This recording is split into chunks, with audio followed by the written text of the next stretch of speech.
YouTube yra kanalas, kuris vadinasi The New Covenant Israel Reformation.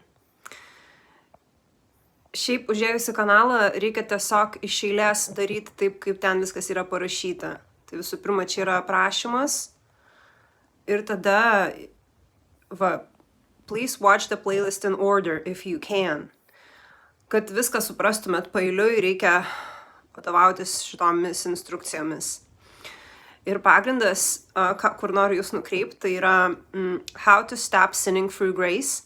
Tai yra kaip nustoti daryti nuodėmes su malonė, per viešpaties. Ta prasme, kaip nustoti daryti nuodėmes naudojantis Dievo malonę. Nežinau, kaip tiksliau išversti. Ir žodžiu, čia yra 8 video. Peržiūrėkit. Ir labai geras yra čia Fear is the root of all sin. Baimė yra visos nuodėmės šaknis. Tai būtinai pažiūrėkit.